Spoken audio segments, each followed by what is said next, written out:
Baruch Hashem, this is Mark Lichtenwalter coming to you live on this 19th day of September 2019. This is Fundamentally Mormon, part of the Zion's Redemption Radio Network, and the guest call-in number is 917-889-8827. Today we're going to be reading the United Order, Chapter 10 of the Church and the Gospel by Ogden Kraut. You can find this to read for free at fundamentallyMormon.com or at ogdenkraut.com. Click on Read Ogden's books and then scroll down to the Church and the Gospel. I will also be posting this in my different groups: LDS Last Days Prophecy and Gospel Discussions, LDS Gospel Mysteries, Latter-day Unity, and Zion's Redemption Bookstore, among other groups. So you can check this video out there, and also check the text out there and the links to the radio show and the book. So I'm gonna just we're gonna read this, and then I will take phone calls at the end of the reading as usual. I will not be taking phone calls during the reading. I'll wait till the end. If anybody has called in, they can any questions or comments can be done at that point. Excuse me. All right, let's get right into it. I'm going to dedicate the program, and we'll get to the reading. O Yehovah, our Elohim, we come to thee in the name of Yeshua, thy Son, and our Messiah. We ask thee, Father, to forgive us of our sins and our transgressions, that we might have thy Spirit with us more fully. I ask thee, Father, to bless this radio program as I dedicate it unto thee. And I ask thee to bless the listeners, that they might be pricked in their spirits as to things of the United Order, that they might have a desire to live thy laws and thy gospel as thou hast given them unto us for Zion's redemption.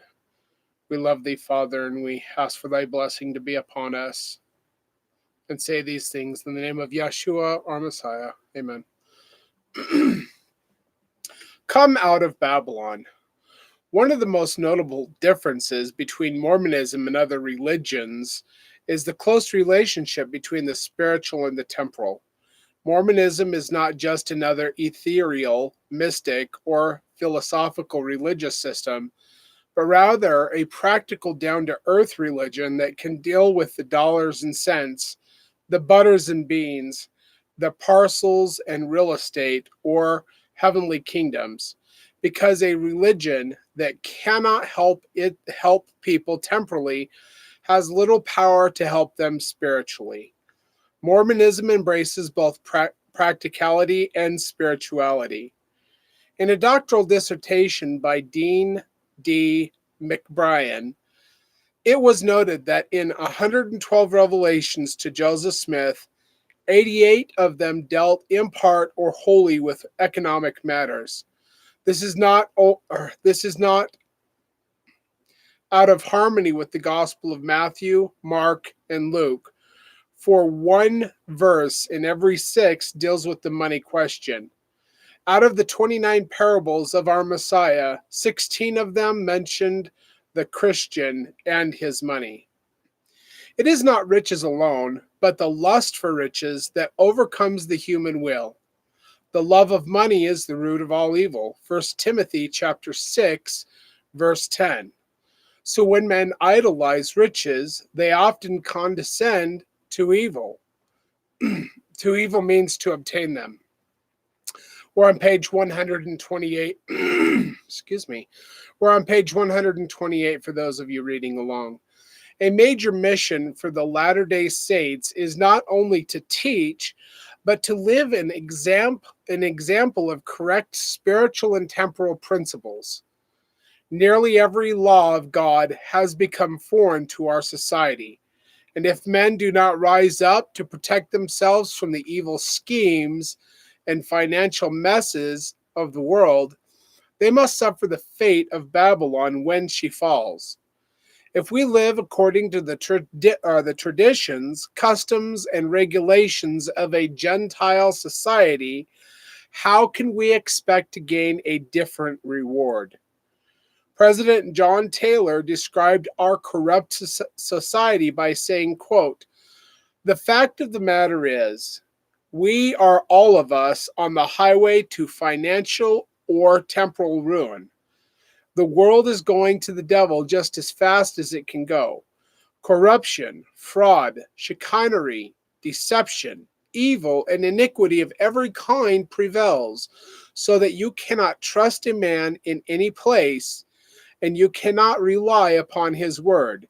You cannot rely upon any instrument of writing that he gets up, and there is nothing you can rely upon. We as a people have come out from Babylon, and we have brought a great amount of these infernal principles with us. And we have been grabbing, grasping, pinching, squeezing, hauling, horning, and hooking on every side. And it seems as though every man was for himself and the devil for us all. That is about the position we are in today. We want to change in these things. We want a change in these things. Journal of Discourses, volume 17, page 49. Scriptural examples. How do saints get out of this frantic, wicked, and idiotic system of seeking for wealth? It is necessary to refer to the scriptures for the answer to our temporal as well as spiritual problems. Page 129. In the first book of the Bible, there is an excellent example of the people who had temporal and spiritual success. Thus, Enoch, the seventh from Adam, instituted an order of things among his people in their business and financial relations, which so revolutionized their temporalities that they had no poor among them, and all rejoiced together in equal home for the life and exaltation offered to them in the gospel of the Messiah, or the gospel of Jehovah. Let's see, Compendium Richards and Little, page 264. This doctrine of the Messiah and was also established in the New Testament. Quote, "And the multitude of them that believed were of one heart and of one soul. Neither said any of them that aught of the things which he possessed was his own, but they had all things in common. Neither was there any among them that lacked. For as many as were possessors of lands or houses sold them, and brought the prices of the things that were sold, and laid them down at the apostles' feet, and distribution was made unto every man according as he had need." Acts in the Bible, New Testament, chapter 4, verses 32 through 35. This is a clear description of the gospel of our Messiah functioning in the temporal affairs of the Christians. From this graphic illustration, it is evident by comparison that the thousand contending Christian churches of today do not practice the gospel of our Messiah. For an extended period of time, our Messiah taught the Nephites personally and gave them his commandments. After receiving these teachings directly from the Lord, quote, "They taught and did minister one to another, and they had all things in common among them. Every man dealt justly one with another." 3 Nephi chapter 26, verse 19. Page 130. The work of their missionaries extended to every portion of the land and to every class of people. It was a magnificent missionary effort, and the results were astounding. Quote, "The people were all converted unto the Lord. upon the face of the whole land, both the Nephites and Lamanites, and there were no contentions or disputations among them, and every man did deal justly one with another, for they had all things in common among them. Therefore, there were not rich and poor, bond and free, but they were all made free and partakers of the heavenly gift. 4th Nephi chapter 2, verse 3. The United Order in operation. And by the way, anybody who wants to read more about the United Order can find that at ogdenkraut.com. Click on Read Ogden's books and scroll down to United Order. There is a whole book that goes into the comprehensive history and just details on what the United Order actually is. It's a really good book. I highly recommend it. Continuing with the reading, before going into the history of the United Order in this dispensation, let's try to get a better understanding of this process whereby men consecrated themselves and their goods. We can take a walkthrough as though we were doing it ourselves. A man gives to the bishop or designated authority all that he has as a consecration or sacrifice to the Lord. The bishop then considers the talents, gifts, and abilities of the man and designates a stewardship for him to manage. He may receive more or less than he consecrated.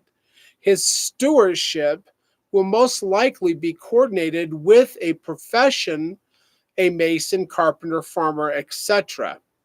The Lord says that the bishop should give to people their portions, every man equal according to his family and according to his circumstances and his wants and needs. Doctrine and Covenants, section 51, verse 3. Let's consider how this applies to different people. Every man receiving. Number 1, equal according to his family. A single man would naturally require only 1/10 the amount of food, clothing, etc. We're on page 131. That a man would with 10 in his family. Yet it would be an equal portion. Number 2, equal according to his circumstances. If the United Order is blessed with great wealth, then they all share equally the same good fortune of their circumstances. If they are in an order that is poor, then they all share equally in those circumstances or conditions. Number 3, equal according to his wants. A man who is a farmer would want a tractor, plow, harrow, truck, or other farm equipment. A carpenter would want saws, planters, lathes, etc. Though each man would want different things, they would all be equal in their wants or needs for their stewardships. Number 4, equal according to his needs. Some may need a wheelchair or glasses, more blankets or books for education, etc. Each would be getting different items, but equal according to their needs. Neither the bishop nor anyone else had complete say as to how everything should be done. The Lord had said that all these things were to be done by common consent. Doctrine and Covenants, section 26, verse 2. This was the Lord's method for preventing priestcraft. Nothing was spent, given, or taken except by common consent of the order, either by the individuals themselves or through their elected officers. And there shall not any part of it be used or taken out of the treasury, only by the voice and common consent of the order. Doctrine and Covenants, section 104, page 71. The moment some people receive community funds without the consent of the people, it either becomes a priestcraft or a dictatorship. Page 132. The Lord calls this distribution of wealth the law of my gospel. Doctrine and Covenants, section 104, page 8, verse 18. This was considered to be another spiritual law, just as any other law of the gospel. The system is not only a law and a protection with spiritual blessings accompanying it, but it was a very practical program. 10 farms united would need only a couple of tractors instead of 10. The same would apply to tools, trucks, and everything else right down to the breakfast table. Said Brigham Young, quote, in each one of each okay, instead of each one of 100 women getting up in the morning to cook breakfast for the father and the large boys, that they may go to their labor while the little children are crying and needing attention, breakfast for the whole can be prepared by 5 or 10 women with a man or two to help. Journal of Discourses, volume 17, page 44. The United Order in our dispensation. Bible scholars and preachers have recognized that the extreme wealth and extreme poverty are social injustices and also a moral sin. By the year 1830, there were many communes or social organizations trying to establish some sort of common property arrangement. Most of these creations had already failed or were about to. Now, the Mormon would have a chance, but a cooperative society in which things are shared in common requires many to surrender the control of their purse strings.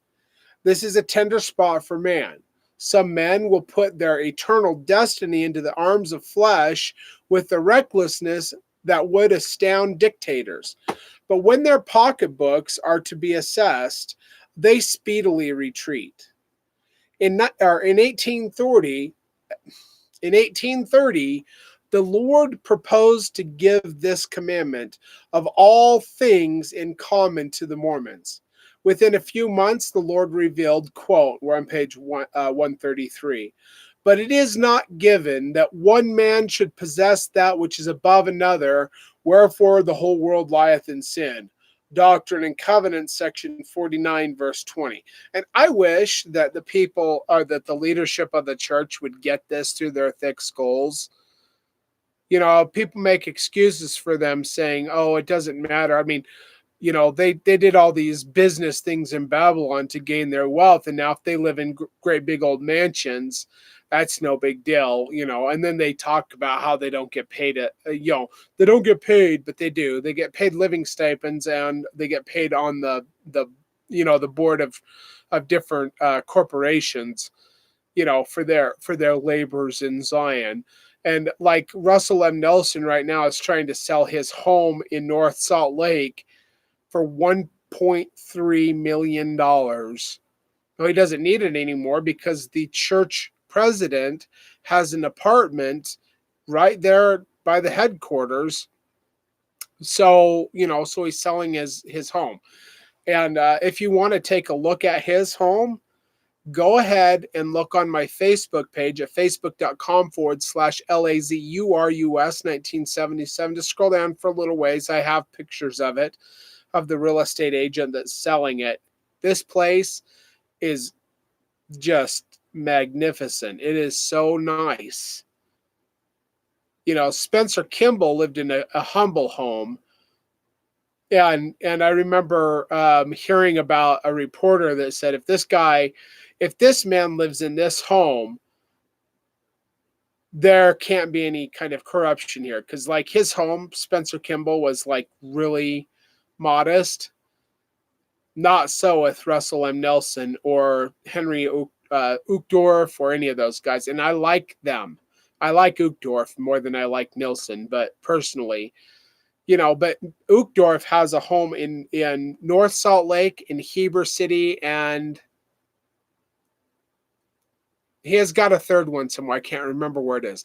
Actually, in my notes on Facebook, I have the addresses of all of the prophets and apostles or whatever of the Church of Jesus Christ of Latter-day Saints. It's been a while since I've looked at it, but I have it there for anybody that wants to go take a look at it. So anyway, it doesn't matter. Continuing on with the reading. For if ye are not equal in earthly things, ye cannot be equal in obtaining heavenly things. Doctrine and Covenants, section 78, verse 6. The Lord gave revelations, and the prophet Joseph conveyed to the saints these instructions on living the united order. So it began in the early stages of the church in Kirtland, Ohio. However, many of the saints in Kirtland were not able to keep those covenants and stewardships because of their lusts for personal wealth. George Albert Smith explained, quote, I moved to Kirtland with 5 families. The question immediately arose, where shall we settle? Why right here in Kirtland? The Lord designed to make this a stronghold for a few years, and here we are to settle, which was the counsel of the prophet. The very first thing that occurred after this advice was that 2 out of the 5 came to the conclusion that they had better go to the neighboring town because they thought they could gain some temporary advantage. To Chagrin, they went, in opposition to the advice of the prophet. And in a few weeks, they were in darkness, and no longer after they were numbered with the enemies of Zion, and were soon using all of their power for the destruction of the saints. He that gathered not with us scattereth abroad. And that's actually, Jesus said that. We'll get to that a little bit later. But that's in the New Testament. Joseph the prophet told us to go to work and build up the cities of Zion and not build up strange cities. Journal of Discourses, Volume 12, page 150. The personal lust for wealth could affect both church members and leaders alike. Brigham Young recalled, quote, when the 12 apostles were chosen in this dispensation, they were told not to labor with their hands, but to preach the gospel to the nations of the earth. Some of them, before a year had elapsed, were engaged in trade, page 134. They became merchants and they apostatized. Millennial Star, volume 30, page 626. Thus, on April 10th, 1834, the United Order at Kirtland was dissolved. Yet only 13 days later, the Lord gave a revelation to Joseph Smith concerning the Order of Enoch. See Doctrine and Covenants, section 104. The whole revelation was devoted to this United Order effort. The Lord seemed determined to have this principle lived, even if most of the people didn't. It began by saying, quote, verily I say unto you, my friends, I give unto you counsel and a commandment concerning all the properties which belong to the order which I commanded to be organized and established, to be a united order and an everlasting order for the benefit of my church and for the salvation of men until I come. Doctrine and Covenants, section 104, verse 1. Speculation took hold of the people in America, and the saints were not exempt. By 1837, the country and the saints experienced financial chaos. Elder B.H. Roberts summarized the reason for the great apostasy and failure of the saints in Kirtland. Quote, they had entered into that spirit of reckless speculation which for several years had been rife throughout the United States and which expressed itself chiefly in inland speculation and excessive banking, culminating in the disastrous financial panic of 1837. Correlated History of the Church, Volume 1, page 398. And by the time they got to Nauvoo, they were doing this land speculation junk, and the apostles were doing it. Everybody was doing it. Joseph Smith told them to stop, and they would not listen to him because they cared more about their wealth in Babylon than they cared about the redemption of Zion or the people. Anyway, hi Tella and Eric, I guess. Yeah, hi guys. So anybody who is watching live can watch the Facebook Live and also comment as we're going through this. You can also leave comments at the YouTube channel as well if you're watching live there. So Yeah, all right, let's get back into it. The result of the financial panic was that millions of dollars throughout the area were lost, and the sheriff was a frequent visitor in Kirtland, and mortgage foreclosures followed each other in surprising frequency. Correlated History of the Church, Volume 1, page 407, Kirtland. Oh, sorry. So we're on page 135 for those of you following along. Kirtland became uprooted and apostasy reached its highest point during these times. If the saints had adhered to the laws of consecration as the Lord had commanded in 1831, the catastrophe of 1837 could have been avoided. While the saints of Kirtland were attempting to live a united order, the Lord gave a revelation concerning a land of promise which would have no curse when the Lord cometh. The place had not been revealed, but if they would gather to Ohio, they would be informed of this Zion.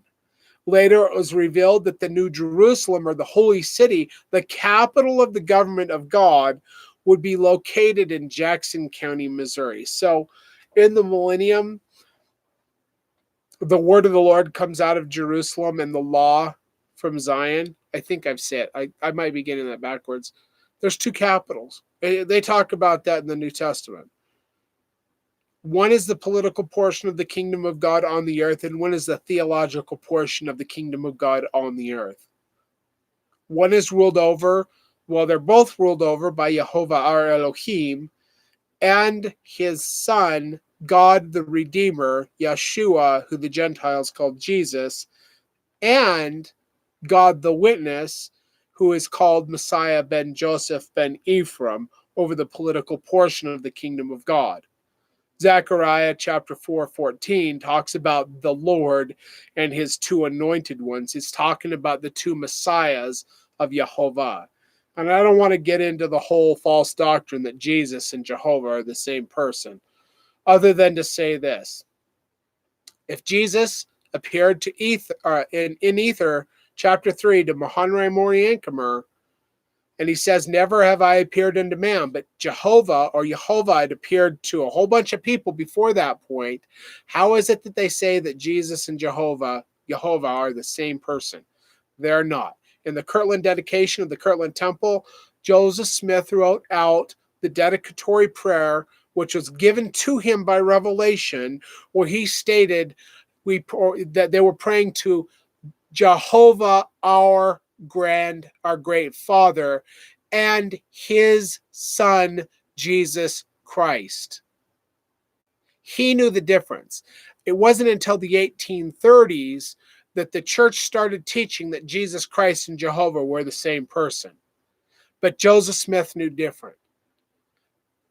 The Kirtland Temple dedication is one of the great proofs of that. Not only that, but Ether chapter 3. They dedicated the temple to our great Father Jehovah and to his Son, Jesus Christ.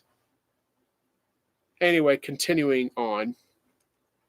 It's kind of like pulling teeth. Like, I can show people all these things, and like those roots are in there really good. And it's really hard for people to get the concept of what I'm talking about. Mel is asking me what my source is. The original Kirtland dedication for the Kirtland Temple, Joseph Smith prayed to our great Father Jehovah and his Son Jesus Christ. Also in Ether chapter 3, when Mohanrai Moriankamer sees Jesus in the Spirit, Jesus says, I have not appeared unto man before this point. I'm paraphrasing it, but Ether chapter 3 talks about it. I've not appeared to man before this point. Now, the brother of Jared, Mohanrai Moriankamer, lived after or around the time of the Tower of Babel after the flood. Yet Jehovah walked with Enoch. He walked with Methuselah. He walked with Adam. He showed himself. It talks about that in the lectures on faith.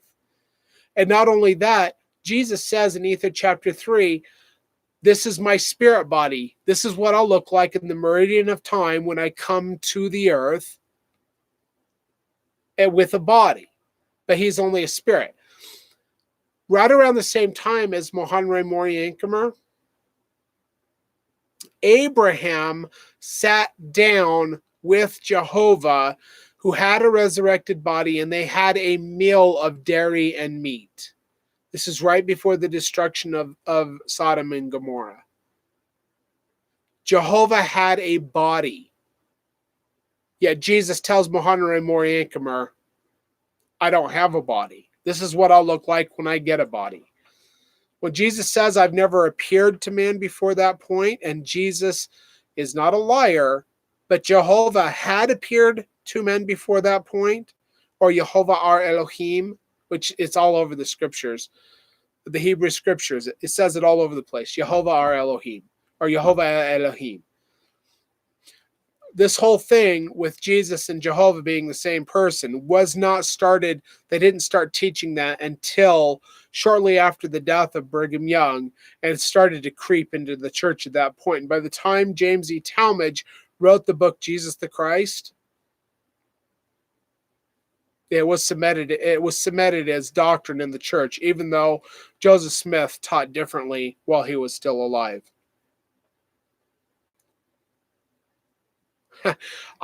Mel, I can't. I gave you Ether chapter 3 is the scripture in the Book of Mormon that talks about that, and you'll have to go find the dedicatory prayer, the original dedicatory prayer for the Kirtland Temple. Right after I'm done with this, I'm going to sleep because I have to work tonight at 10, which means I'm not going to even get 7 hours of sleep. But it's my life right now, so that's kind of the way it has to be. You can ask Rabbi Google. Type in original Kirtland dedicatory prayer, and I'm pretty sure you can find the references to that. So I wish I could give you more sources right now. If you read The Mysteries of Creation by Ogden Kraut, he actually goes into detail about this subject. You can find The Mysteries of Creation at ogdenkraut.com. I've also done radio shows on this subject, which you can find all those radio shows at blogtalkradio.com/fundamentally Mormon, or on iTunes podcasts by typing in the fundamentally Mormon. I've gone over all of that. So, all right, let's get back into the reading. The Lord also revealed that this Zion could not be established except by obedience to the law of consecration. See Doctrine and Covenants, section 58, verses 35 and 36.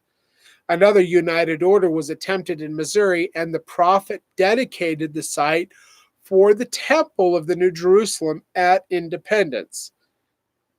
Doctrine and Covenants, section 84, verses 2 through 4. I actually have a group of friends who go down to where the cornerstone of that temple is, still in the ground, or the markers for it are there. The Church of Christ Temple lot actually took the cornerstones out and they put them in a glass case in their church. But we know where the temple for the New Jerusalem is supposed to be. And some of my friends on Facebook actually do a prayer vigil weekly down at the temple lot where the church, where the cornerstone is. Tilla, maybe you could tell the people on the Facebook chat about that. I'm going to continue on with the reading. With land so cheap and with so many Mormons moving into the land, making it more valuable, many of the saints took advantage of the old Gentile philosophy to buy cheap and sell high. They were motivated by the temporal profit rather than gaining an eternal inheritance. The Lord saw this and warned them that the rebellious shall be cut off out of the land of Zion and shall be sent away and shall not inherit the land. Doctrine and Covenants, section 64, verse 35. Because he decreed that my law shall be kept on this land. Doctrine and Covenants, section 58, verse 19. The prophet Joseph Smith wrote a letter to the saints in Missouri and warned them also that, quote, if Zion will not purify herself so as to be approved of in all things in his sight, he will seek another people, for his work will go on until Israel is gathered, and they who will not hear his voice must expect to feel his wrath. Doctrinal History of the Church, Volume 1, page 316. That's also in Teachings of the Prophet Joseph Smith, where Joseph Smith talked about God, if the people will not purify themselves and be obedient, God will reject you. And in section 124, Jesus gives them specific instructions on what they need to do in building the temple for certain blessings to happen. And Jesus says, if you do not obey my voice, you shall be rejected as a church with your dead. And instead of blessings, there shall be cursings, wrath, and indignation. It's all in section 124. What Jesus said would happen if they were disobedient is exactly what happened. So when the church is like, the church can never be rejected, I beg to differ. Historical record shows us that the church, according to Joseph Smith and according to Jesus Christ, would be rejected for disobedience. That's why I'm calling the church and Mormonism as a whole, all the restoration movements, to repent and turn back to their first works. The law of consecration, which we all covenant to in the endowment in the temple, cannot be lived without united orders. And when the devil comes out in the endowment, and it was there on purpose, they just removed it last spring, which drives me insane. But they just removed this part of the endowment last spring. The devil comes out and he says, every one of you who do not live up to every covenant you have made this day shall be in my power. That's not there on accident. And we cannot live the law of consecration without united orders.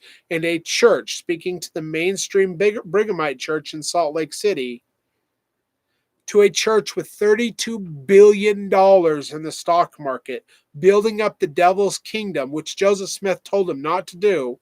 He said, it is not the mind and will, it is the mind and will of the Lord not to lay up another dollar to build up the devil in his kingdoms.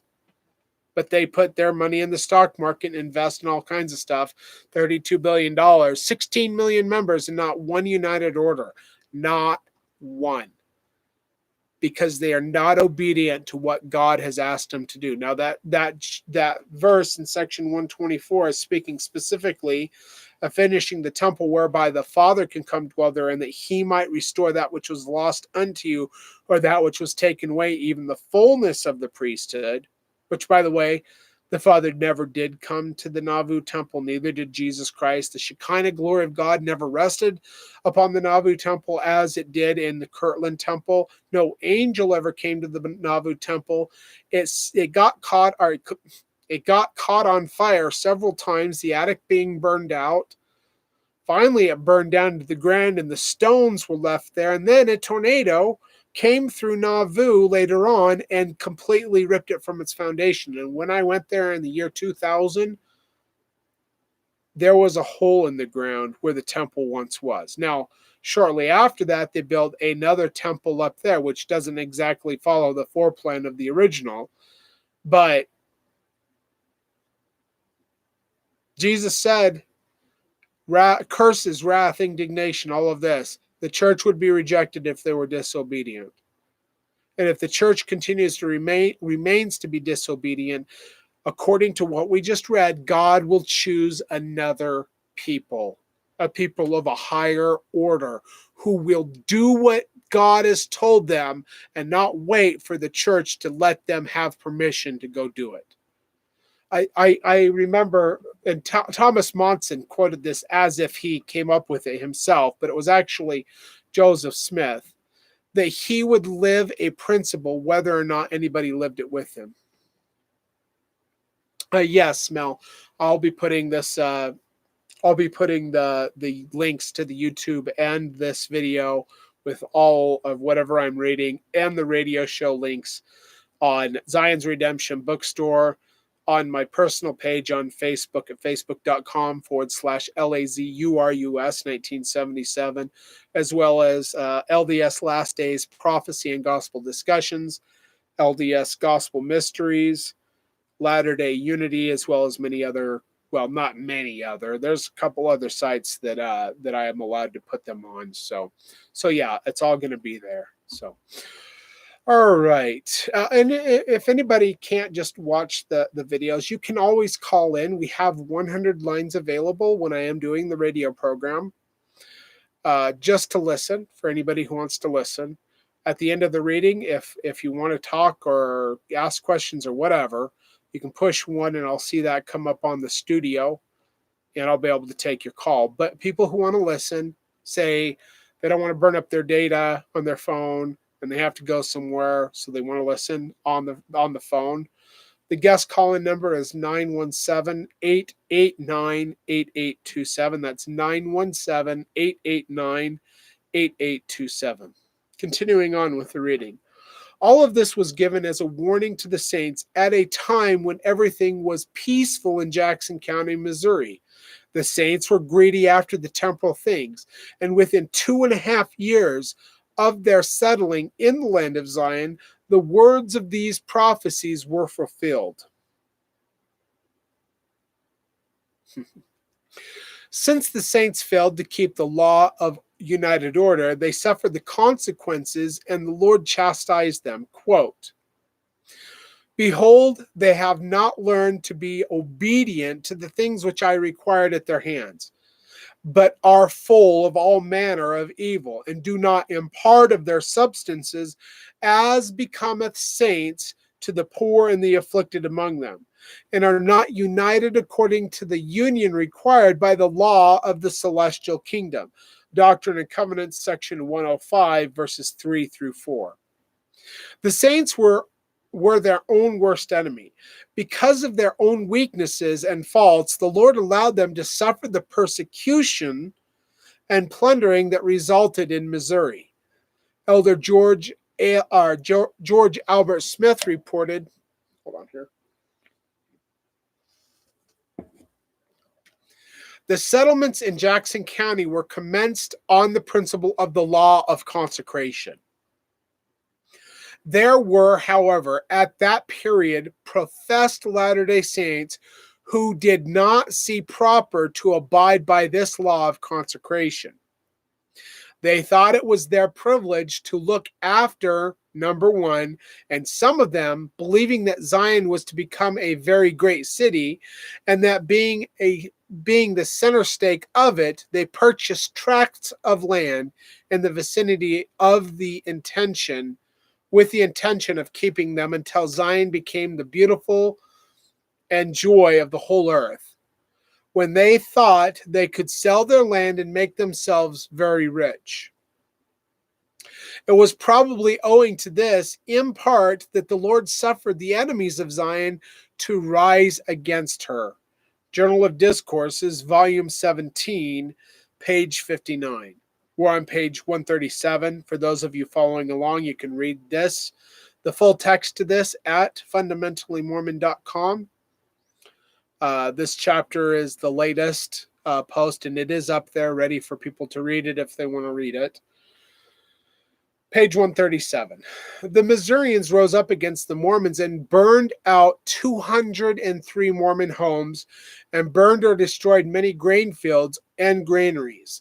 They ripped out fences, tore down their printing offices and other businesses, whipped, beat, and raped the Mormons, and over 318,000 had been paid for the land in Missouri, but all of it was lost to the mobs.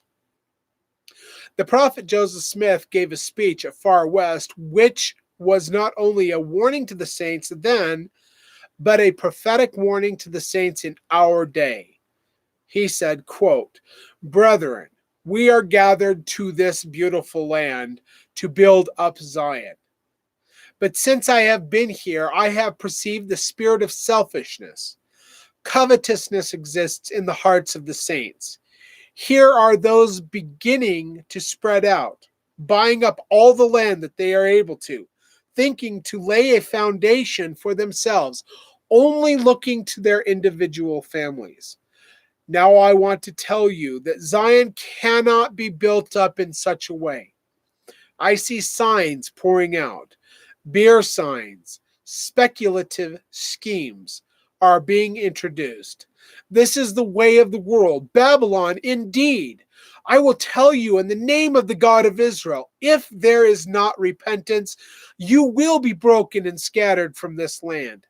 End quote. And you can find that in Edward Stevenson's autobiography, page 40. The Lord himself warned the saints, quote, Zion cannot be built up unless it is by the principles of the law of the celestial kingdom. Otherwise, I cannot receive her unto myself, and my people must needs be chastened until they learn obedience, if it needs be, by the things which they suffer. Doctrine and Covenants, section 105, verses 5 and 6.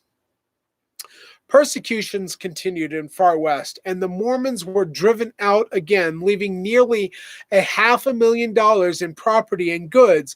In January of 1839, the Saints left for Illinois to make another settlement. However, for the next several years, the Saints were unable to reestablish the United Order.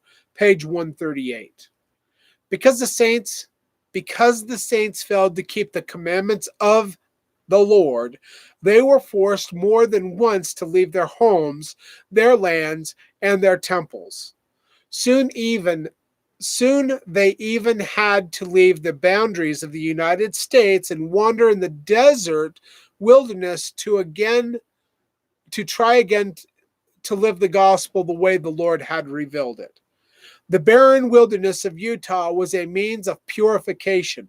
Those who wanted to live in a better climate, more prosperous conditions, with an easier means of livelihood, were quick to leave the desert this desert oasis.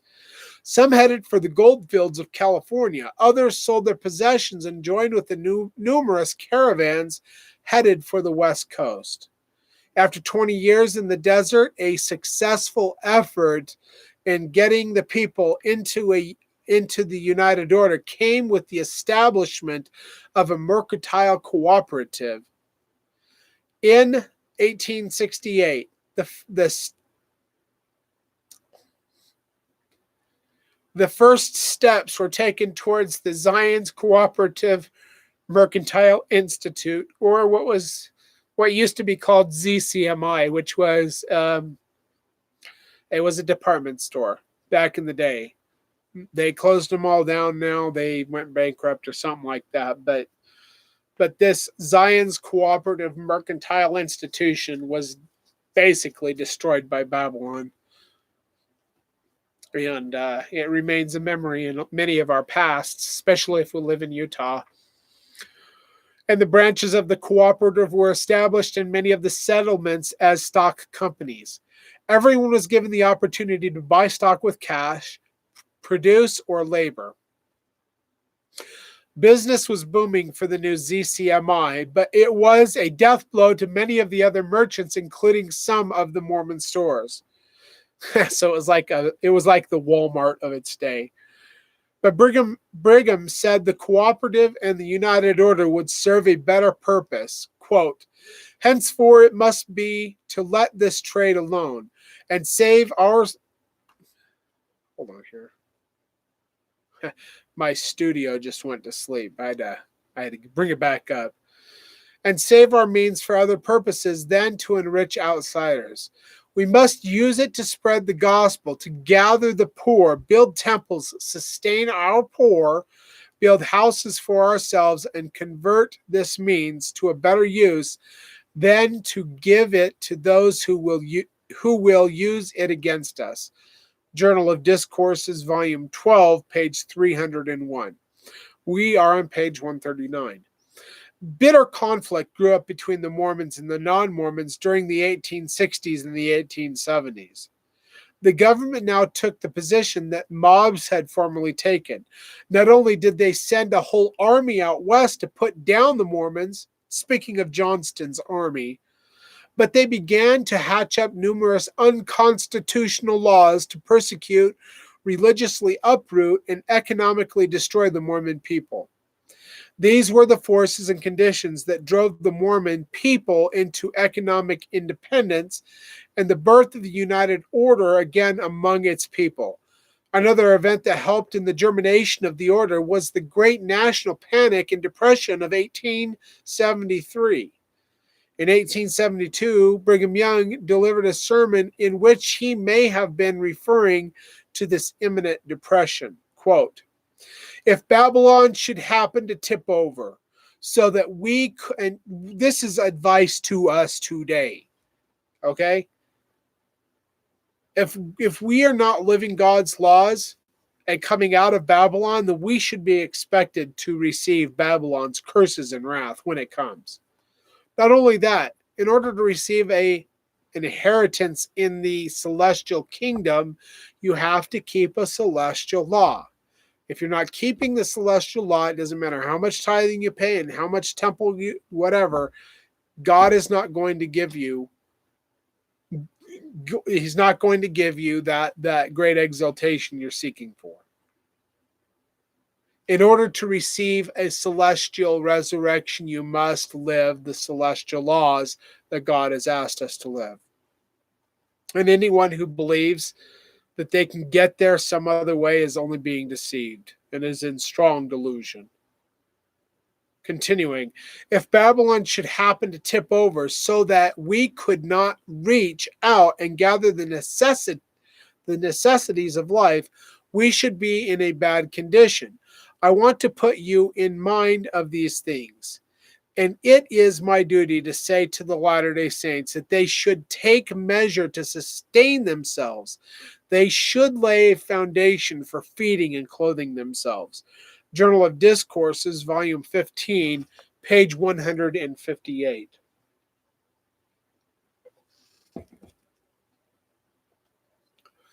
Within a year after this sermon, Babylon did tip over. This natural depression hit the United States and reached its bottom by 1975 and did not turn around until 1879.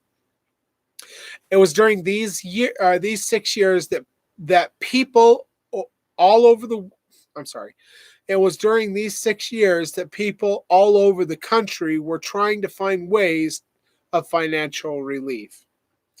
On January 11th of 1874, Brigham Young began to take active measures for establishing the United Order among the Mormons. At a meeting in his home, or in the home of Erastus Snow in St. George, Robert Gardner gathered a list of about a dozen names of people who were willing to enter the order. Brigham said it was enough for a start. On February 9th, Gardner was set apart as president of the new order, and on February 15th, in the general meeting, Young told them it was time for all the saints to enter into that law.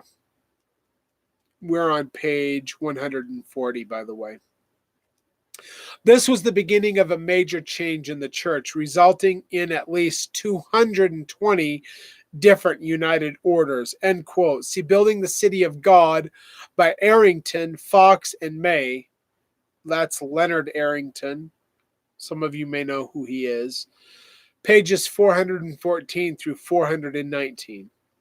Brigham Young said he had been instructed by the Lord to establish the united order among the saints. Quote, "Thus saith the Lord unto my servant Brigham, Call ye upon the inhabitants of Zion to organize themselves in the order of Enoch, in the new and everlasting covenant, according to the order of heaven, for the furtherance of my kingdom upon the earth, for the perfecting of the saints, for the salvation of the living and the dead." You can accommodate yourself by calling this a new revelation if you choose. It is no revelation, but it is the express word and will of God to his people. So he is basically, he's quoting something that God gave him, which was never canonized, by the way. And he said, you can call it a revelation or whatever. So he's basically telling it to the people in the Journal of Discourses, volume 17, page 154. And that was 3 years before his death, actually, in 1874. The central theme of their preaching was both spiritual and temporal. The saints were told to be self-sustaining and not import or buy anything that they could make themselves. They were not to have any poor among them. Everyone could labor in some way. Except for the only thing I have to say about that, in the New Testament, Jesus says that the slothful will not wear the garment of the laborer. If somebody is so slothful that they won't work, then they shouldn't be in a united order. If somebody who is poor actually joins the united order and is, prosperous in the united order, that's different. But somebody who, like Bernie Sanders, joined a commune back in the 70s in New Hampshire, and they actually had to kick him out of the commune, because he wouldn't do anything. People like that, they don't belong in united orders. Anyway, that's my opinion. But anyway, continuing on. The Order of Enoch spread in Utah, Wyoming, and Idaho to include the towns of Bear Lake, Montpelier, Paris, Liberty, Ovard, Bloomington, St. Charles, Fish Haven, Laketown, Woodruff, Randolph, Almy, Malad, Clarkston, Mantua, and many others. But every order had its time of trouble and sorrow. The strain of management, or else weaknesses in the members themselves, were too severe for most of the orders. All of them were operating with different degrees of success or failure. Page 141. Some members had gone into it with a complete consecration. Others still had private interests in businesses. Some consecrated all their time to the order, while others were only half into it. Part of the members wanted money for their wages. Some drew all of their credits out as soon as they earned them, while a few took only the very essentials to exist. See, they didn't know how to live the united order. At least Brigham tried.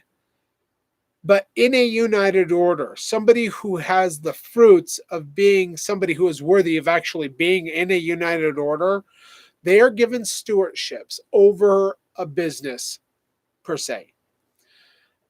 What they do, whatever it is, the guy could be chopping wood all day long so that people can have wood to burn in their stoves. And that's his united order. He's given an axe and a saw, maybe a wagon or something. Go out, get the wood, chop it up. Okay. Now, what does he do with that? He doesn't hold on to it and then give it to his friends and whoever comes along. That is not what is supposed to be done in a united order. If they would have lived this, the whole thing with the milk strippings would never have happened, if you know what I'm talking about. What they're supposed to do, this guy with his axe and his wood, he is supposed to give the wood, or whatever his united order is, to the bishop's storehouse. Then other people with their united orders go in and bring their stuff to the bishop's storehouse, and then they are able to go in and take what they need according to their wants, desires, and whatever, so that everybody is taken care of. Any excess in a united order will go to a higher stake level so that there's equal distribution. I mean, we're talking about Walmart logistics here. And then anything bigger than that goes to an area distribution center, so that you might have united orders, they're raising cattle, and you might have united orders and they're raising hay. Well, if you got a bunch of cattle and you throw it all into the bishop's storehouse, but nobody has anything else, what are you going to do with it? Well, that stuff goes to the stake and to the area area united orders or area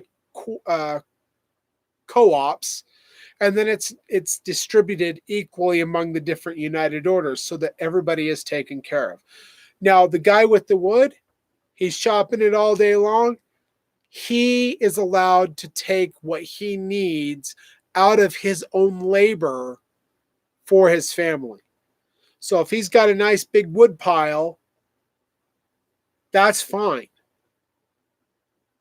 But the excess goes to the united orders. Mr. Rancher over there, he might want some steaks on his table. So he sends it to the butcher who has a different order or stewardship, and then they do their thing, and then they take what they need, and they give the rest to the united order, to the bishop's storehouse. That is how united orders are to be lived. Not that they are getting cash or getting rich in that way. Anyway, continuing on. Of course, there's some variations and stuff among the different orders, but that's a general layout of what a united order actually is. Continuing on with the reading, of the 220 plus different united orders that were started, only a small number were successful for more than a few years. That's because they tried to implement their businessmen mentality in Babylon into these united orders. That is what has crept into the church. Businessmen have influenced the church and made it this gigantic empire, but they don't actually live any of the laws of God. Any of the higher laws, anyway. Only a small number were successful for more than a few years. It has been estimated that during the first year of the organization of these orders, nearly half of them were unsuccessful. There was nothing wrong with the system. The problem was with the people. Some were happy and successful in it, but others were disgruntled and dissatisfied. Brigham explained how this economic system of united order could become a profitable one if it were operated correctly. And this drives me nuts about Brigham Young because he was bringing a Babylonian spirit into it. How can we get rich off of God's laws?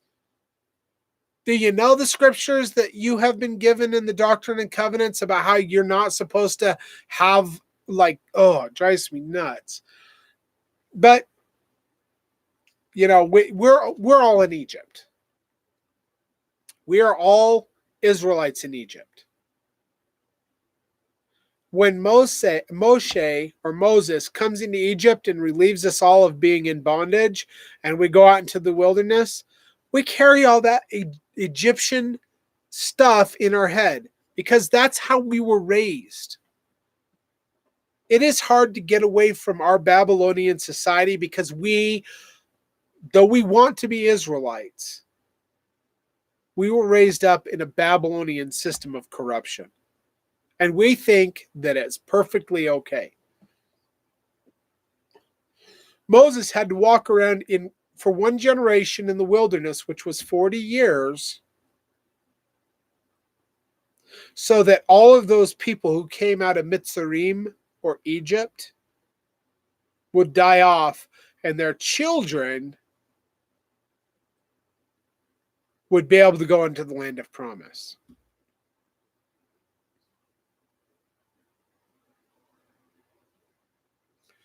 The principle applies with us in this day as well.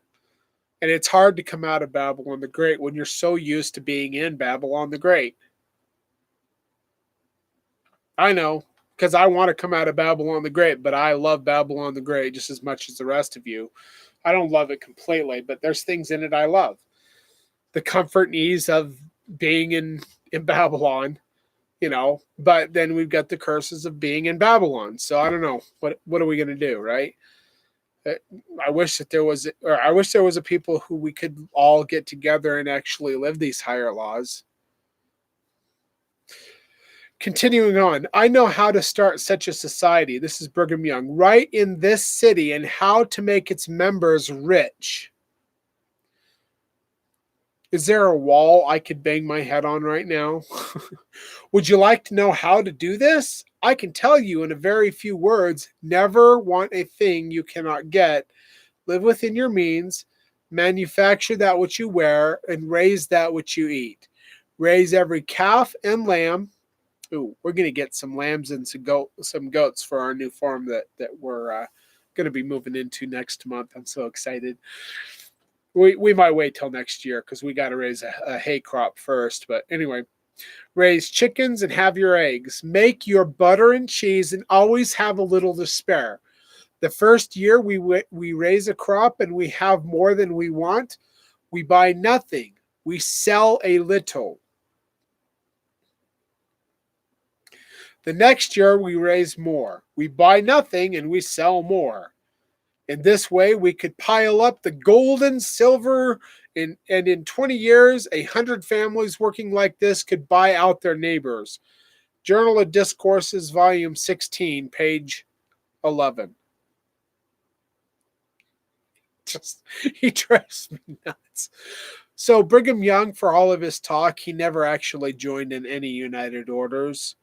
And he lived in one of the nicest mansions in Salt Lake in Utah at the time. He had all the finest things. Any of you who have been to the Lion House know what I'm talking about. The Beehive House, like the place is pretty neat. It's pretty nice. But he never lived a United Order. He never did. So all of his suggestion for everybody else to do what he wasn't doing, like he didn't live it by example. So, and I'll let God judge him, I guess, but it just drives me nuts that he was all gung-ho for everybody else to do what he himself wasn't doing. Continuing. He gave an insight into the importance of this system and what would happen if it were not perpetuated. We're on page 42. Zion is the pure in heart. Zion cannot be built up except on the principles of union required by the celestial law. It is high time for us to enter into these things. It is more pleasant and agreeable for the Latter-day Saints to enter into this work and build up Zion than to build up ourselves and have this great competition which is destroying us. Now let us go on in our midst, in our Gentile fashion, in our Babylonian fashion, and you would see an aristocracy growing up among us. And you actually do see that in the church today. You would have classes established here, some very poor, some very rich. Now, the Lord is not going to have anything of that kind. Journal of Discourses, Volume 19, page 349. So the president of the church that is currently trying to sell his house in North Salt Lake for $1.3 million, Brigham was talking about those kind of people. It is not given for one man to own that which is above another, wherefore the whole world lieth in sin. And if you will be a Zion people, you must be equal in all things.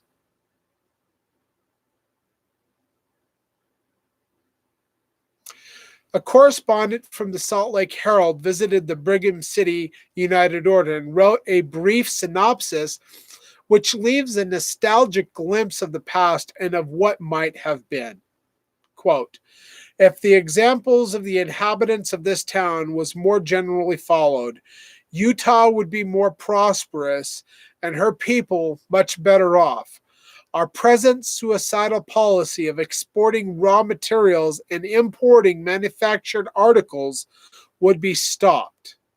We would be far more independent of our sister states and territories. The financial panics of the East or the West would not affect us. Our people would have good homes and enjoy more of the comforts of life than they can hope for under the present regulations. And our children would stand a much better chance of receiving good educations and becoming useful members of society. Salt Lake Herald, October 25th, 1876. The most successful order was that of Orderville, which is on Highway 89 in southern Utah, northwest of Lake Powell, where the area of safety will be when Babylon falls for you to. I'm just letting you know what God has told me and what God has told Kevin and what God has told other people that Kevin knows, that when Babylon falls and it becomes too dangerous, that area right around Orderville and northwest of Lake Powell will be the area of safety.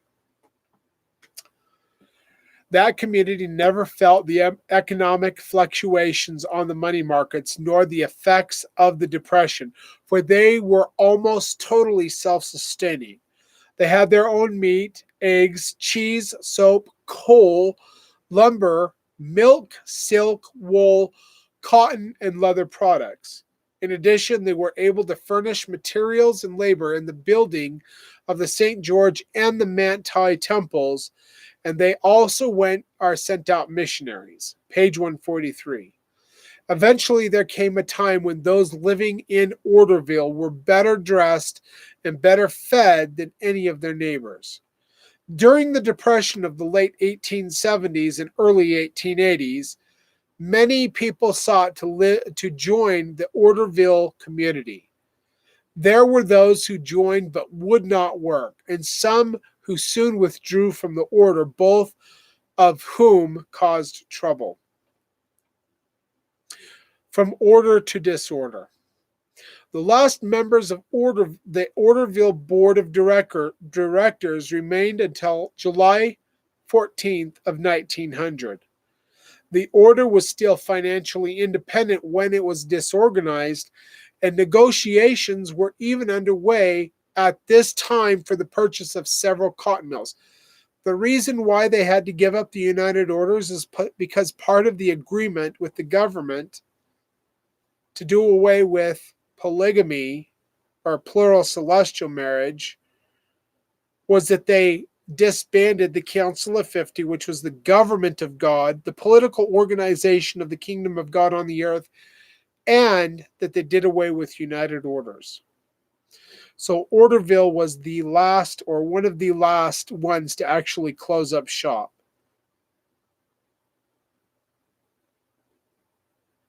Perhaps this is why the church doesn't do this, it doesn't have United Orders, because the government, the IRS, will come cracking down on them if they try it.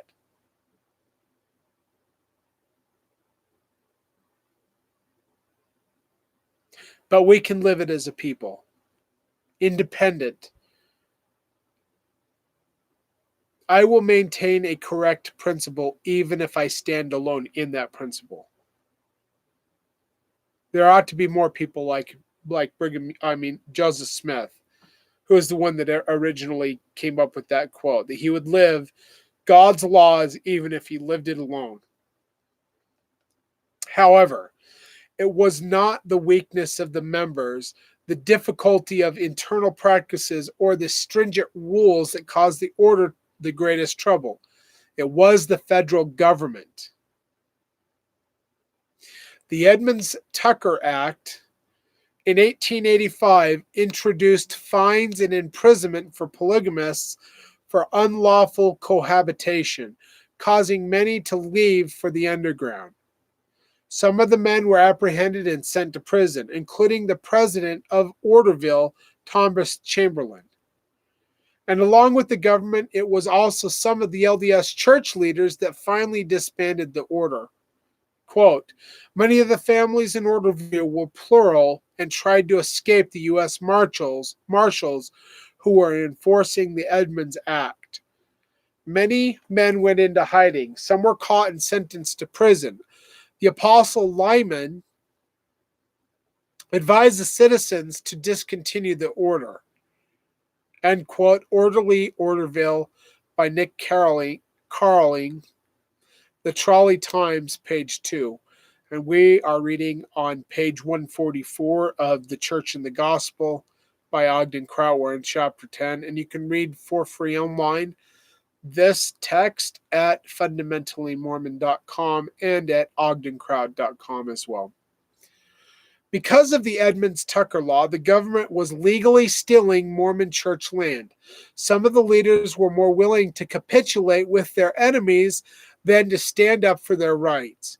It was during this confusion of what was right and what was wrong that the church authorities sent John R. Young, Brigham's first son, to dissolve the order. He couldn't convince them to dissolve, so they had to send another man to do it. Deseret News, September 4th, 1874, page B3. The apostles Brigham Young Jr. and Heber J. Grant also came and recommended that the order disband so that they could make peace with the government. See, in order for Zion to be redeemed, there has to be a people who will live all that God has commanded, according to the Joseph Smith translation of Genesis chapter 9. If the devil can keep us from living the laws of Zion, Zion will not be redeemed, and his kingdom will rule and reign. In Daniel chapter 7, when it talks about the beast that wears out the saints of the Most High until the Ancient of Days comes, it is talking about this time. The beast is the government systems of the world. Babylon the Great, which pushes its thumb down on the heads of the saints and makes it so it is impossible for them in the church to live the fullness of the gospel. And if the people will not live the fullness of the gospel, Zion cannot be redeemed. Genesis chapter 9 of the JST says, when a people live all that I have commanded, then they shall look up, and Zion from above will come down among them and join them. And the church of the firstborn will come down out of heaven and take its place among men. That is Zion's redemption.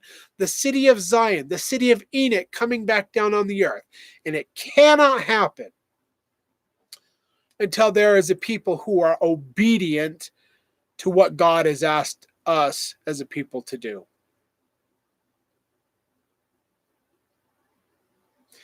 And what is really scary about the whole thing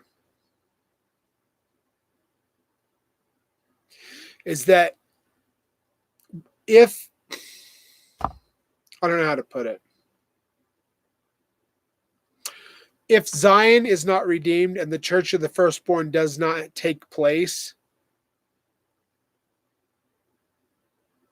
Adam and non-diamond cannot happen. And if Adam and non-diamond cannot happen or does not happen, Jesus Christ will not return to it. And the whole earth will be destroyed at his coming. That is why God sent Joseph Smith, the prophet, to restore the fullness of the gospel to men on the earth, men and women on the earth. It wasn't so that he could show them the Book of Mormon. It wasn't so that they could baptize 16 million or whatever it is. It was to find a people. First, the missionaries would go out and they would be fishermen, gathering up all kinds of fish into the net. And then God would send people like me to go out and find the quality among them. The people who would be willing to live all that God has commanded. So that Zion can be redeemed. Jesus said that these days would be like the days of Noah. And all I could think about in the days of Noah was there was 8 souls that were saved.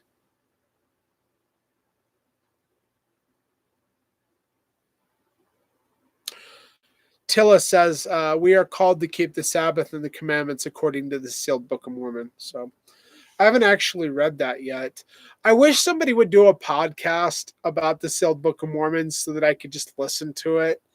Because I find it hard to get the time to actually do what I'm doing right now, let alone trying to read other books. So anyway, continuing on. And you know what? I agree with that.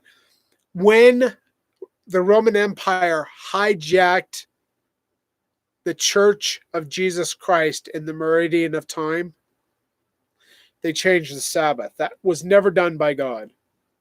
Never, ever. Jesus said not one jot or tittle will pass away from the Torah or the Tanakh until all things be, fulfilled. Until the world pass away, or something to that effect. Paul kept the feasts and the festivals of Jehovah. Constantine replaced them with pagan holidays. God never rescinded anything. And in section 124, the January 18th, 1841 revelation, if the temple had been built, they would have seen a restoration in the times and seasons. The Moedim, the holy days of Jehovah, which are still applicable to us.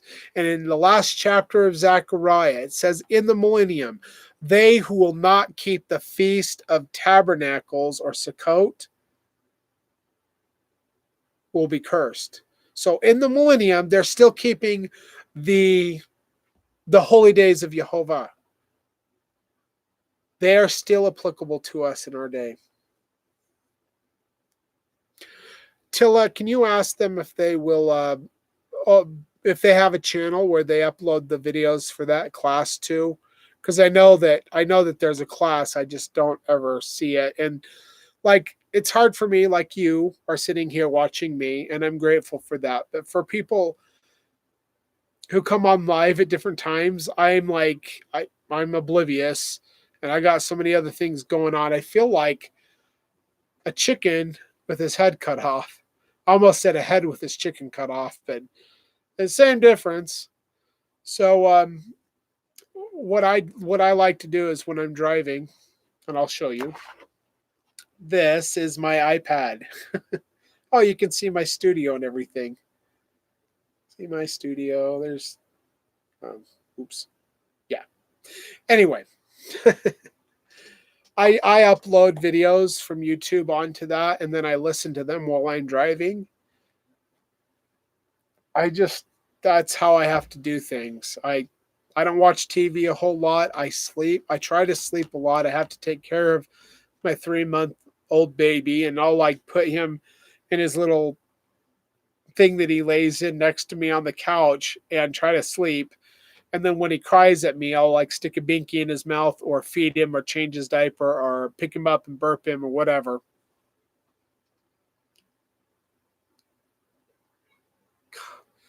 You know what? I am so jealous, Tilla. Okay, so Tilla says, here in Missouri, we have a Saturday live class where they actually talk about the sealed portion of the Book of Mormon, which was done by a guy down in Brazil, I think, Mercutio Berger, or Tilla might tell me. She says we are taking communion on Saturday, which is the day that we should be taking. That is, has always been and will always be the correct Sabbath. In fact, that was the day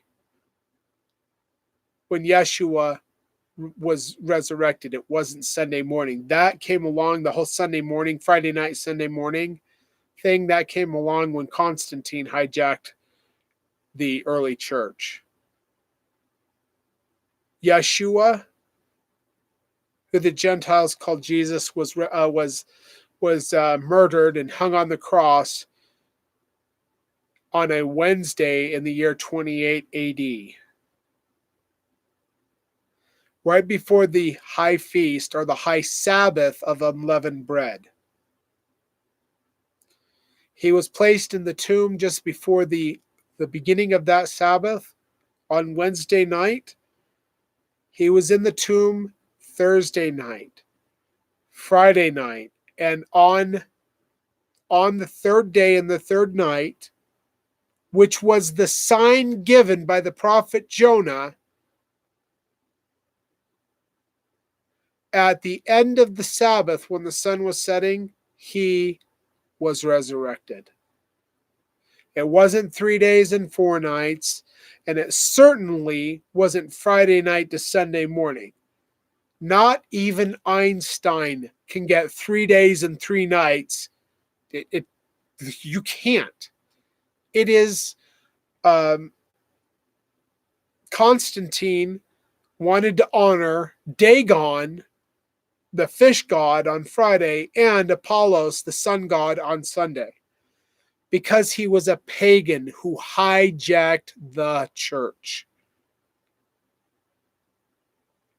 Mercutio Burger is the name of the person who received the sealed portion of the Book of Mormon by the hands of Moroni the angel on the gold plates. So, and anybody can go and read that and find out. Like, what I do is I read something, I believe it. I will believe whatever it is I read, unless something causes me to be like, well, I don't know about that, kind of contradicts scripture. But I try to, I tend to believe in what I'm reading, and then I take it to God and tell him, I believe this is true. If the Spirit withdraws from me, I can know that I'm wrong and I can throw it away. If the Spirit increases, then I can be like, great, now I know it for a surety. Now I don't just believe, now I know. Anyway, Tilla says the Sealed Book of Mormon by Mercutio Burger at Amazon.com. Yeah, you can buy it there. Don't buy Nemelka's book. Christopher Nemelka, who also did a sealed portion of the Book of Mormon, is a con man and a liar. So make sure if you're going to buy it, buy Mercutio's book and take a look at that. So I haven't taken a look at it yet. Anyway, continuing on. Wow, I've been in this for an hour and a half. I'm supposed to go to bed. It's so funny. Like, I have a reader, an e-reader, and I put the text of this into my e-reader, and it said 36 minutes to read it. But it'd take me 2 hours to read something that the e-reader can read in 36 minutes because I talk so much and go off on tangents and add details and commentaries on this, that, and the other. So, oh, good deal, Tella. We are humble and won't push our beliefs. Yeah, share your beliefs. People can accept them or reject them. All right, let's see. Jeffrey, I have not seen you out there recently.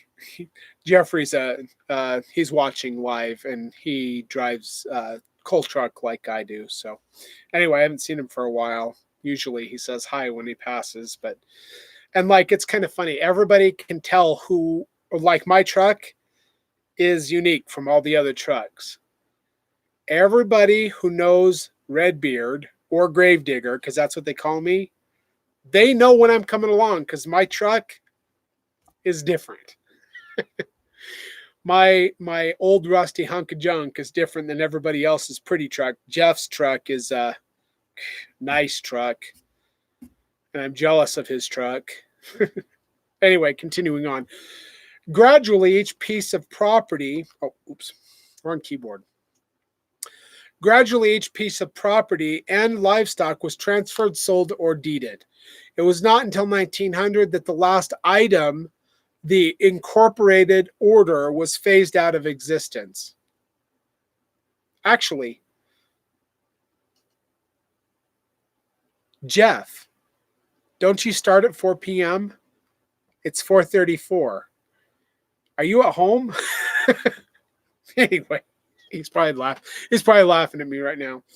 All right, the cooperative spirit was soon replaced by the competitive spirit. Money schemes, financiering, and all that goes with modern merchandising became incorporated with the Mormon economic system. The United Order among the Mormons would become a relic of the past with little more value than their handcarts, muskets, and prairie schooners. The United Order was once the law of the Lord to a people making attempts to practice it. Now it merely gathers dust in the books on the shelves of pioneer history. a necessary order to redeem Zion. Zion cannot be redeemed without living these higher laws. We have to begin to understand them and to know them and to live them to be part of the people who will redeem Zion. People who relegate it to history, I feel sorry for them, because the blessing that they require at God's hand will not be the blessing that they receive from him. Continuing on with the reading. Inequality is a sin, not only to the Latter-day Saints, but also to the world. Brigham Young said, quote, "The Latter-day Saints will never accomplish their mission until this inequality shall cease on the earth." Journal of Discourses, Volume 19, page 47. The modern members of the Church of Jesus Christ of Latter-day Saints, and in particular, just the other day, Russell M. Nelson said that the leaders of the church will never lead you astray. If that's true, let's listen to what Brigham Young said. Inequality is a sin, not only to the Latter-day Saints, but also to the world. And Brigham Young said, the Latter-day Saints will never accomplish their mission until this inequality shall cease on the earth.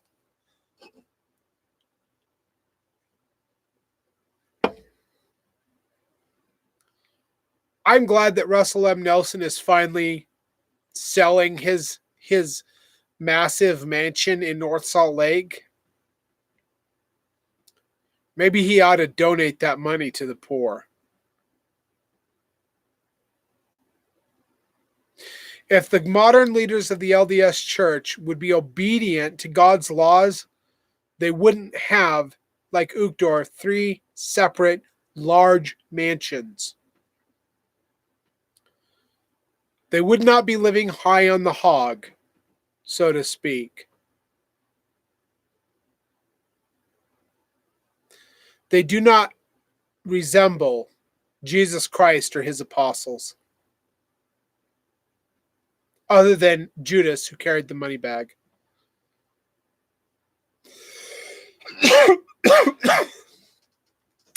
It is a sad commentary to realize that the saints have not been able to divert the Gentiles from their inequality of their money, but rather the Gentiles have been able to divert the Mormons from the equality of theirs.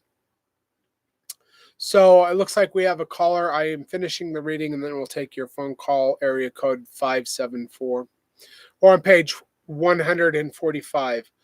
One of the last revelations to the church concerning the order of Enoch, the Lord said, quote, "Behold, I say unto you, were it not for the transgressions of my people," speaking concerning the church and not individuals, that was actually added, "they might have been redeemed even now. But behold, they have not learned to be obedient to the things which I require at their hands, but are full of all manner of evil, and do not impart of their substance, as becometh saints, to the poor and the afflicted among them, and are not united according to the union required by the law of the celestial kingdom. And Zion cannot be built up unless it is built upon the principles of the law of the celestial kingdom.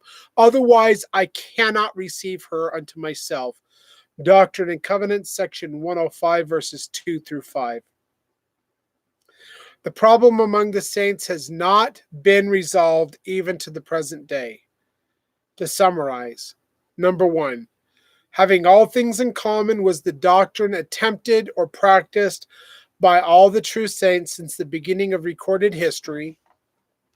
Number 2, the United Order was practiced for a while in Kirtland and in Independence. However, it is a failure resulted in the expulsion of the saints. It was not reestablished in Illinois, nor for about 20 years after the saints arrived in Utah. Number 3, a few orders begun under the leadership of Brigham Young had success.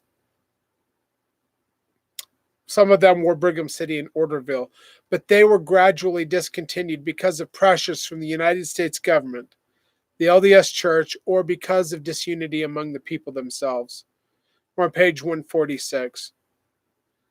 Fourth point, God commanded the saints to be organized by a bond or an everlasting covenant that cannot be broken. Doctrine and Covenants, section 78, verse 11. But they were unsuccessful in their efforts.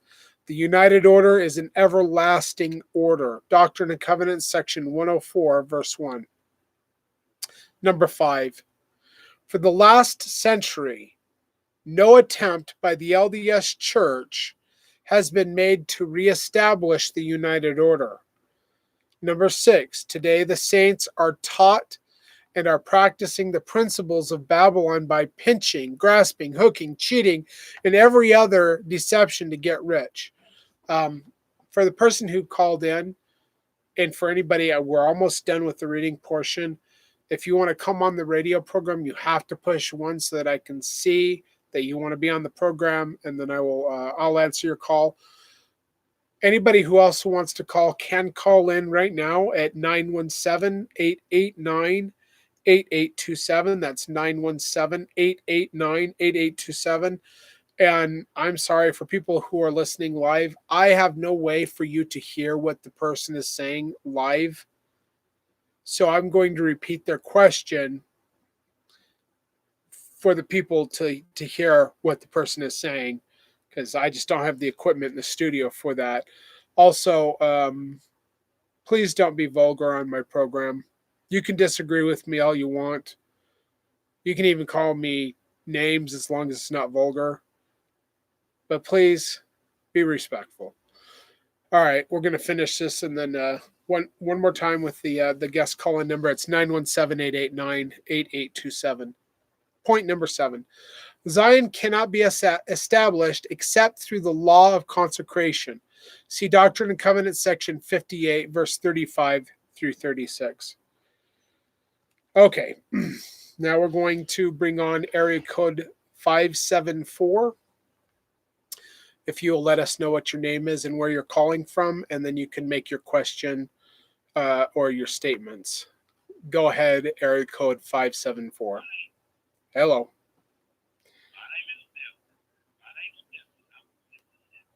Okay.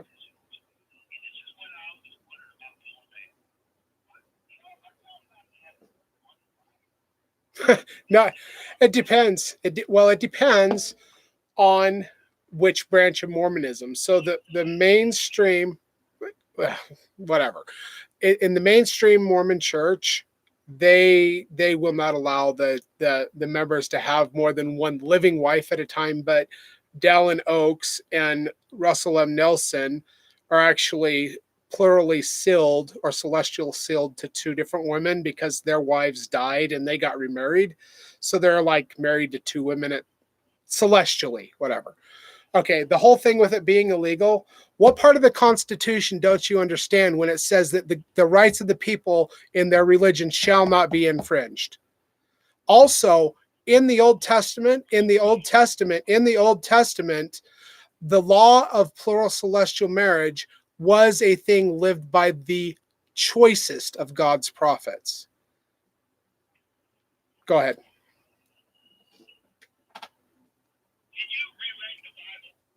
I didn't rewrite the Bible. Hold on. No, I didn't rewrite the Bible. I've read the Bible in its entirety. Okay, so who was polygamist? Let's see. Jacob, who was called Israel, had 4 wives. Abraham had 2. Isaac actually had more than 1 wife. Moses had more than 1 wife. David had a bunch of wives. These were the choicest, most blessed people among God's people. They all had plural wives.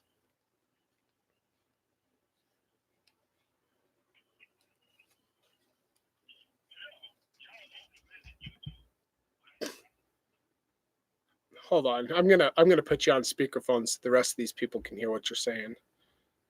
Because this is too much fun. This is too much fun. Thanks for calling, by the way. No idea. I'm being nice. Okay. So he says that we only live in Utah. Obviously, he doesn't know. I've got people who are listening to me right now from all over the world who are Mormons. You have people who live near you.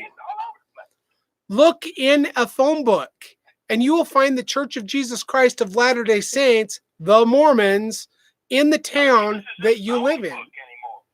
Whatever, look in Google. Ask Rabbi Google where the nearest Mormon church is, and you'll find one near you in Mississippi. No, you won't. Yes, you will. You do that here in Mississippi. They'll write you a ticket. You can't have more than one wife here in Mississippi. You can't do it. Oh, well, you can't have more than one wife in Utah either. It's against the law, the cohabitation laws, but there are fundamentalists here who do. So you said Mormons. Okay, Mormons are everywhere. Fundamentalist Mormons, they're not in Mississippi. There might be some, but if they want to live a fundamentalist lifestyle, they'll come out here into the West and in Nevada or into Utah to live that lifestyle. Yeah, and join a cult. Why do y'all live like that? Why do y'all have cults? Why do you have a cult? Why do you have a cult with your pastor? With your pastor.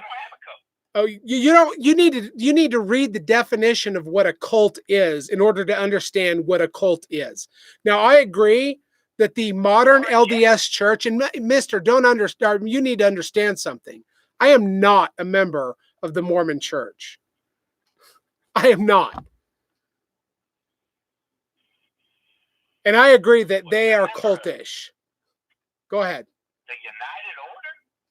That sounds like a cult. The United Order. Are you kidding me? Have you read the book of Acts? They had all things in common. They took care of each other. That in its very definition is a united order. That is in your New Testament, which you apparently do not read. I don't read that stuff. You know what? It's not true. Oh, so Do you believe in a black Jesus? So the Bible is not true. Do you believe Jesus was all races? Or you believe he was just white? You tell me.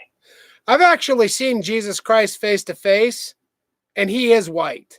And he has, well, I'm not going to tell you what his eyes are because it's unique.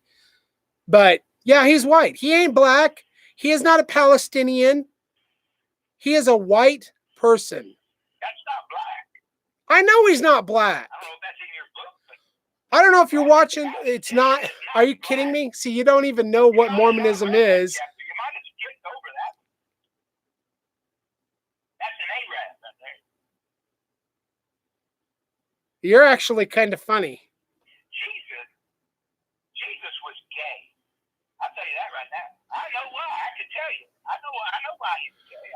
Oh, yeah. So when Jesus said that not one jot or tittle would pass away from the law until all things be fulfilled, and he lived the Torah completely, was obedient to it completely, which outlawed homosexuality, you're going to tell me that he was secretly gay? Are you out of your mind? You're an antichrist, sir.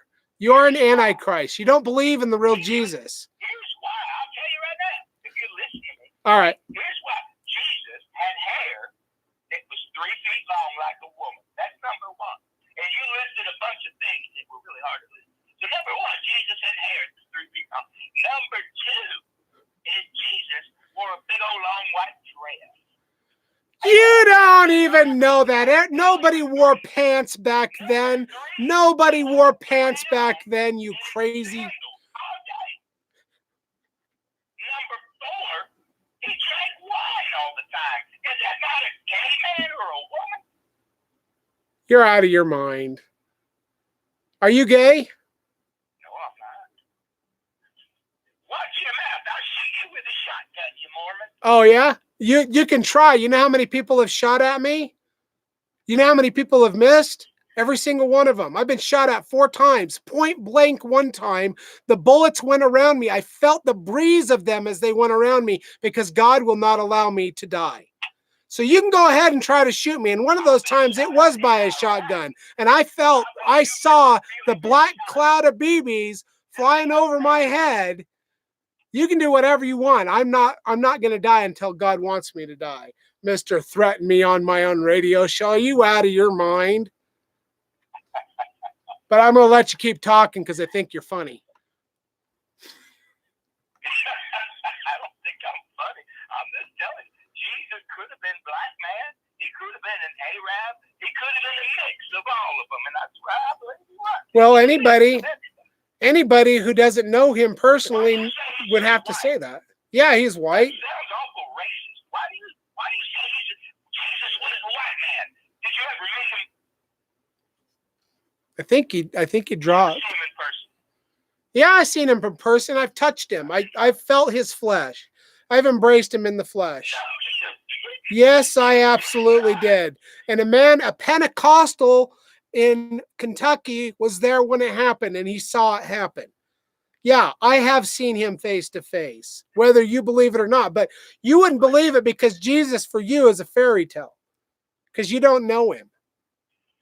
You should get to know him. He's the only way you're ever going to be saved. What? Did you drop acid? No, I've never done acid in my life. I was driving a semi-truck down to Los Angeles. I pulled over on the side of the road and was asking God what it meant to have your calling and election made sure, which is what Peter was talking about in his epistle. In his epistle, when I was visited by the Father and the Son, two different individuals, both with bodies of flesh and bone. I was driving a semi-truck. I was up in the mountains. Yeah. That's horrifying. Why not? Why? Why is it horrifying? Because you're seeing visions and you're driving a semi-truck. I pulled over on the side of the road up in the mountain on a ranch exit. I was praying. I was in prayer when I saw them both. I wasn't driving down the road. I've never had hallucinations. I am not crazy. I wanted to know, and I already explained this to you, I wanted to know what it meant to have your calling and election made sure, because Paul wrote a letter to Peter, and in that letter, in the epistle, in the New Testament, it says that we should all strive to have our calling and election made sure, but it doesn't say what it is. I wanted to know what it meant. And I was in deep prayer asking God what it meant when I received a visitation from the Father and the Son. And I was given my calling and election. Do I believe in aliens? Do I believe in aliens? Are you out of your mind? Of course I believe in aliens. Isn't God an alien? Didn't he create this planet? Didn't he come from something from before this planet was created? Isn't he an alien? Of course I believe in aliens. God is an alien. We're his children, but he ain't from Earth. He ain't an earthling. And if you think that this is the first planet that God has created, you are out of your mind. He sat for all of existence in eternity and never did anything until 6,000 years ago, when he got an idea and he decided to come out of the void and create everything all at once. That comes from apostate Christianity. That is apostate Christian thinking. He did create the universe. And guess what? He's been creating for eternity. He's been creating other earths like this. He has been doing his work for an eternity. 6,000 years ago, he decided to organize this earth out of chaotic matter. And here we are. And he's been around for a lot longer than that. So is this universe. You tell me that right now. What's that? You seem to know, so where they at? Wait. How do you get there? Why haven't we been there before? You want to know where God comes from? Okay, you tell me. This should be interesting. I gotta hear that. Where did God come from? I'm going to tell you, because apostate Christianity would never know. So I was asking God once if the Big Bang Theory, I'm going to mute you because I'm going to let you listen to me. What?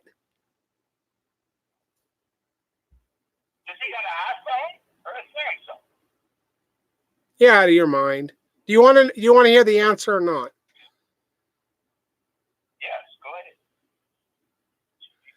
I was asking God where he was before the Big Bang because that was what I was taught in elementary school when I was a kid. And I was taken up in a vision and I was shown that all of the elements are eternal. All of the laws of the universe are eternal. All of the energy of the universe is eternal. God came from something called the intelligence. When he became self-aware, he became the first of all living creation. In the process of time, he learned how to organize the elements and control the universe. He also helped others who of the intelligence to become self-aware and to become living souls. God is eternal, and we are all eternal with him. That's where he came from. He is eternal, just like the universe. When it says create in Hebrew, the word there means to organize. It does not mean to create out of nothing. The Gentiles think when they read create in their Bibles, they think God spoke it into existence. He did speak it into existence, but not quite the way you think it happened. He commanded that the elements be formed in a certain way. He commanded things to be done. He organized chaotic matter, which was already there. In Hebrew, the word create means to organize, not to create out of thin air. This universe has been organized by the Father. It was not spoken into existence the way apostate Christianity thinks it is.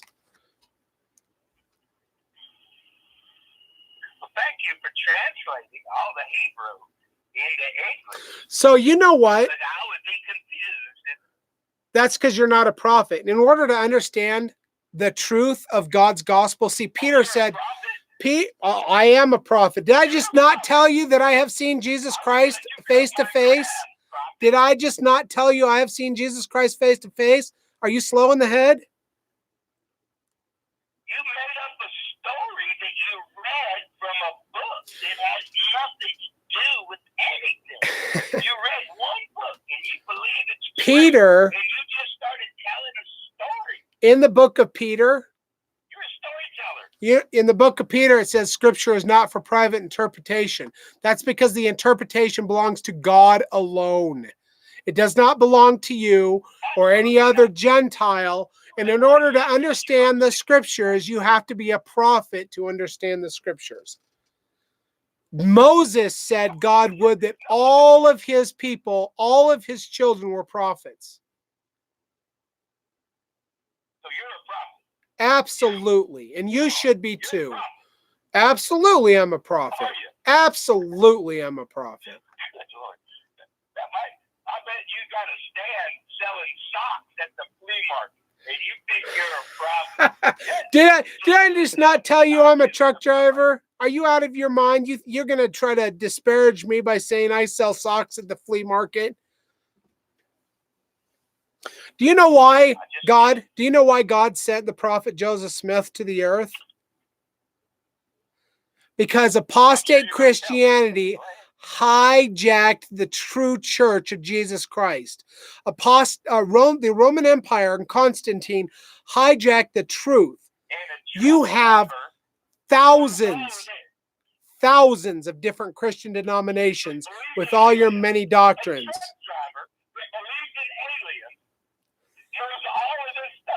Absolutely. Absolutely. Yep, I know all of this stuff. Because guess what? Whether you like it or not, I am a prophet. Absolutely am. Okay. I mean, I guess if you say it to yourself enough, you'll start to believe. You know what? I'm not the only witness. There was another witness who saw this happen face to face. Whatever. I'm getting rid of you because you're not productive. So I'm going to put you back in the box. You can call in another time, but I actually have to go to bed, and I'm not going to argue with you anyway. Area code 574, whose name I have forgotten already. Anyway, so Eric says, I am a Mormon in Las Vegas, Nevada, and I believe in the First Amendment and also believe the First Amendment has been grossly violated. Joseph Smith said that the Constitution would hang by the thinnest of strands before it would be saved. And you're seeing that prophecy fulfilled right now in our day. Eric also said this caller should be dropped because he is not trying to learn anything, but to see how much attention he can selfishly garner through intimidation and confrontation. I actually kind of had fun with the caller. I don't know. I can contend for the faith. So, and I know nothing that I say is ever going to say, nothing that I say is ever going to convince him of anything other than what he believes, whatever. So, but whatever. Anyway, you know what I need to do? We have 2 minutes and 54 seconds left in the live streaming portion of the radio program. The guest call-in number is 917-889-8827. And in 2 minutes and 42 seconds, we'll go into overdrive. So people who want to call in can call in. But if I don't see any callers in the next 2 minutes, I'm going to end the radio program. So tomorrow when we come on, we'll be in chapter... Hold on here. We'll be in chapter 11.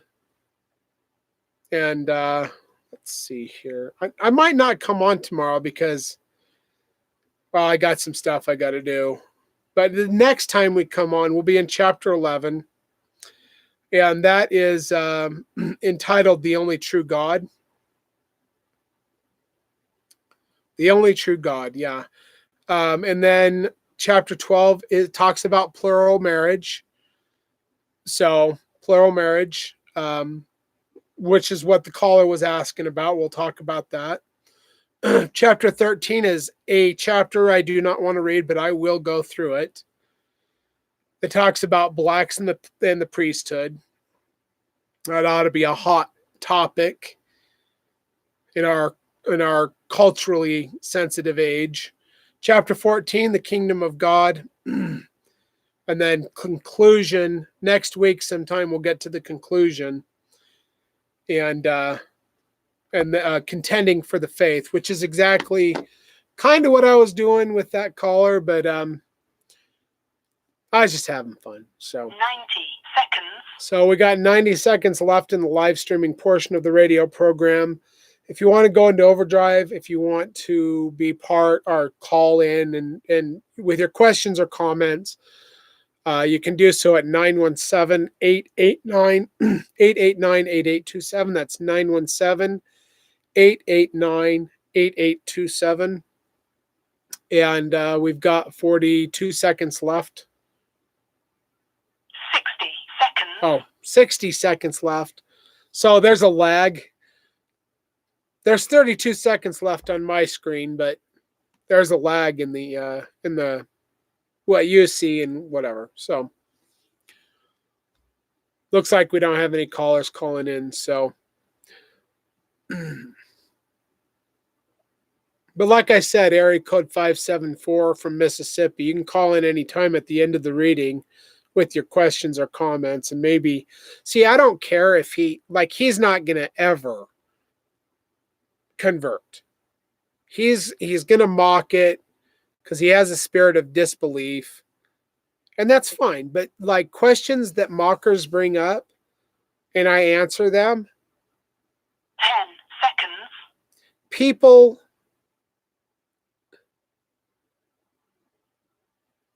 like when Jesus was asked questions by the Pharisees and the Sadducees, it drew out an answer. Luckily, the Pharisees and the Sadducees provoked him to speak. or the Bible might be a lot shorter than we have it today. So anyway, we're passed into overdrive now, so I'm going to end the radio program. Thank you for everyone who called. Well, that one guy from Mississippi. And thank you for everyone who listened, and I will post this. And I might be on tomorrow sometime. I might not. I don't know. But the next chapter, like I said, we'll get into tomorrow. Let's see what that chapter is. The only true God. So, which apostate Christianity and apostate Mormonism doesn't understand. And I talked about that a little bit earlier, Eric, and everybody else who's listening, how originally Jesus and Jehovah were two different people in Mormon theology. And Joseph Smith dedicated the Kirtland Temple. He wrote the dedication prayer down to Jehovah, our great Father, and to Jesus, his Son. And Ether chapter 3, when Jesus says, "Never have I appeared to man before this point." And but Jehovah had appeared all over the place, talked about in the Lectures on Faith and other places. We can know that Jesus and Jehovah are two separate individuals. That doctrine began to be changed around 1880, shortly after the death of Brigham Young. And if you want to know more about that, you can listen to this program again. It's already been recorded. So anyway, we're going to leave it at that. I am out of here. This is Fundamentally Mormon, part of the Zion's Redemption Radio Network. Thank you for watching. Take care, everyone. God bless and goodbye. Thank you for using Blog Talk Radio. Goodbye.